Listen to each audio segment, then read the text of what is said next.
তো চলে এলাম আজকে আরেকটি নতুন রেসিপি তোমাদের সাথে শেয়ার করতে। আজ বানাবো বাড়িতে পাস্তা। এর জন্য এখানে নিয়ে নিয়েছি আমি পাস্তা, আর নিয়ে নিয়েছি দুটো ডিম, পেঁয়াজ কুচি, লঙ্কা কুচি, টমেটো কুচি।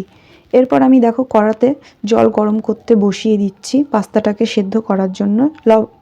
জলের মধ্যে আমি সামান্য পরিমাণে লবণ আর অল্প পরিমাণে তেল অ্যাড করে দেব, তাহলে পাস্তাটা সেদ্ধ হওয়ার পরেও গায়ে গায়ে লেগে যাবে না, ঝরঝরেই থাকবে।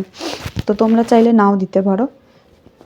এবার দেখো জলটা গরম হয়ে উঠলে আমি এর মধ্যে পাস্তাটাকে দিয়ে দেব। পাস্তাটাকে আমি বেশিক্ষণ না, 5 মিনিট মতো সেদ্ধ করে নেব। আর হ্যাঁ, অবশ্যই সেদ্ধ হওয়ার পরে হাতে চেপে দেখে নিতে হবে যে পাস্তাটা সেদ্ধ হয়েছে কি না। যে দেখো পাস্তাটা আমার প্রায় সেদ্ধ হয়ে এসছে। এবার পাস্তাটা থেকে আমি জলটা ঝরিয়ে নেব। এই যে পাস্তা থেকে জল ঝরিয়ে নিয়েছি।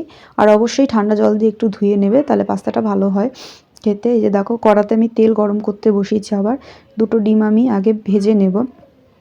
এর মধ্যে শুধু সামান্য পরিমাণে লবণ অ্যাড করব, আর কিছু না। তারপর ডিমটাকে ভালো করে ভেজে নেব। তো আমার পাস্তা খুব একটা ভালো লাগে না, বাবা বলল যে পাস্তা খাবে, এর জন্য আমি পাস্তাটা করছি। পাস্তার থেকে আমি চাউমিন খেতে বেশি পছন্দ করি।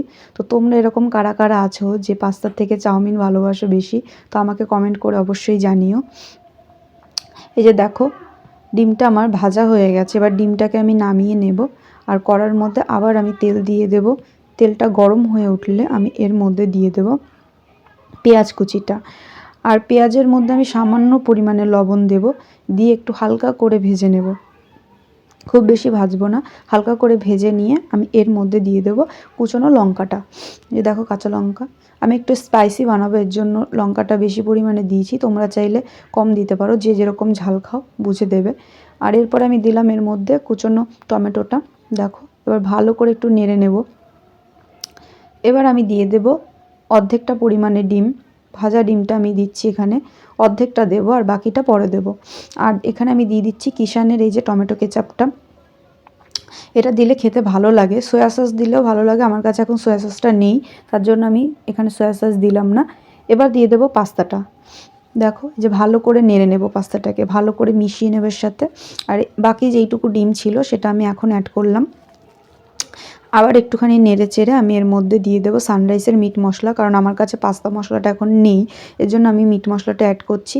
এটাও খেতে ভালো হয়, তোমরা চাইলে একবার ট্রাই করে দেখতে পারো বাড়িতে। এই যে দেখো পাস্তাটা আমার প্রায় রেডি হয়ে গেছে। এবার এটাকে আমি একটু শসা কুচি, পেঁয়াজ কুচি আর লঙ্কা কুচি দিয়ে ভালো করে সাজিয়ে নেব। এই যে এটার ফাইনাল লুক। তো আমি খেয়ে বলছি কেমন হয়েছে। খেতেও দুর্দান্ত হয়েছিল পাস্তাটা। বিশ্বাস করো আমার পাস্তা অতটা ভালো লাগে না, কিন্তু পাস্তাটা ভালো হয়েছিল। তো ভিডিওটি ভালো লাগলে লাইক, কমেন্ট, শেয়ার, সাবস্ক্রাইব।